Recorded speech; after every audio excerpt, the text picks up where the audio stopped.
kids, how are you all today? Wow, good to hear that. Now I have a question. Do you want to hear a story? Okay, now look at the cover page. What do you think the story is about? Okay, it's about Curious George and the firefighters. Now let's talk about the story elements. We have, what is the title of the story? When we say title, it is the name of the story. So the title of the story is Curious George and the Firefighters. How about the next one? Who are the authors of this story?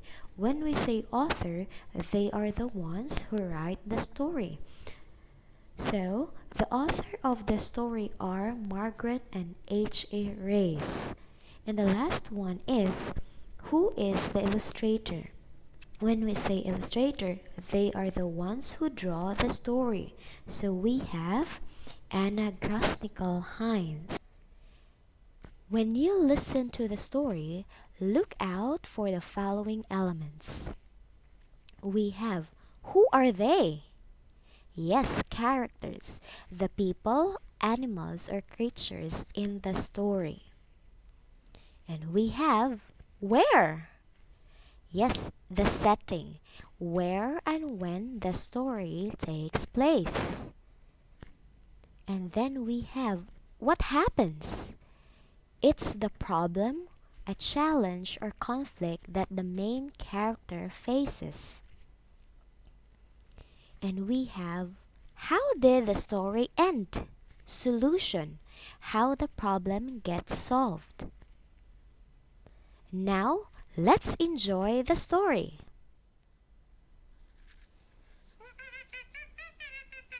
Oh, hey, hold that thought, Curious George. Hi, kid. How you doing? It's your storyteller with my tiny little Curious George. We were just talking about you, and we thought that you would enjoy this story of Curious George and the firefighter, because you know Curious George, and he is always up to something.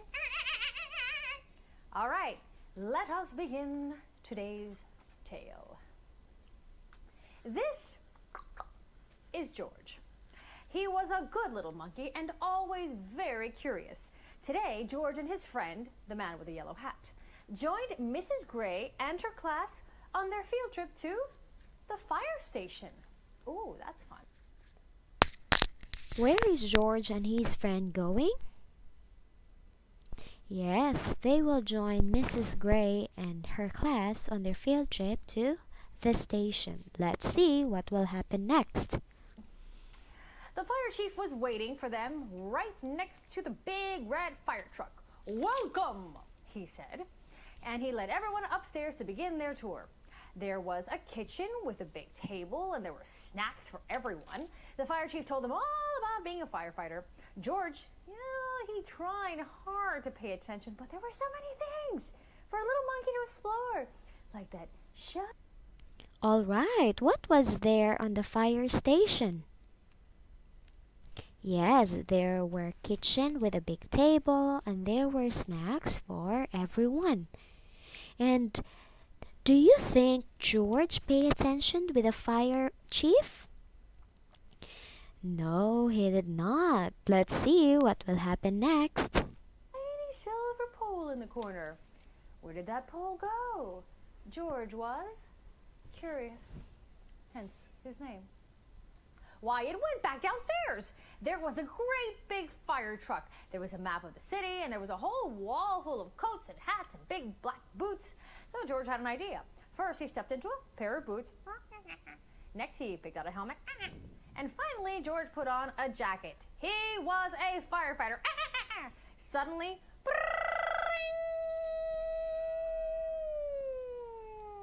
the firefighters all rushed in. "This is not my helmet," said one. "My boots are too big," said another. "Hurry, hurry," called the fire chief. A bright red light on the map of the city told him just where the fire was. There was no time to waste. One by one, the firefighters jumped into the fire truck, and so did George. All right, when George jumped to the fire truck, what happened to his boots, his helmet, and jacket? Yes, it went off because it's too big for George. Now let's see what will happen next. Oh boy.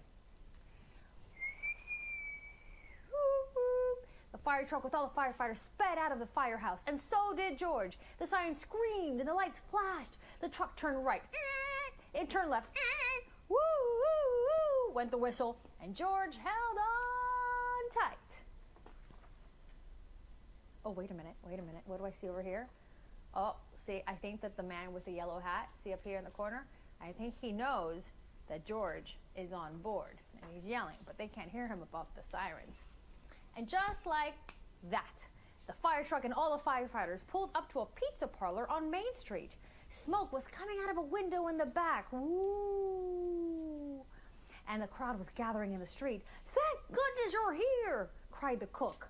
The firefighters rushed off the truck and started to unwind the hoses. They knew just what to do. And George? Well, he was ready to help.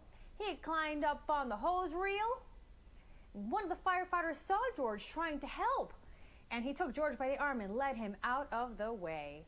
"A fire is no place for a monkey," he said to George. "You stay here where it's safe." George felt terrible. So he sat on the bench and looked around.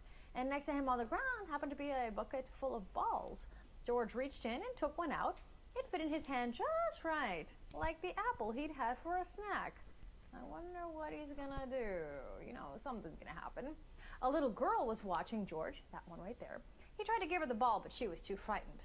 So George took another ball, and another.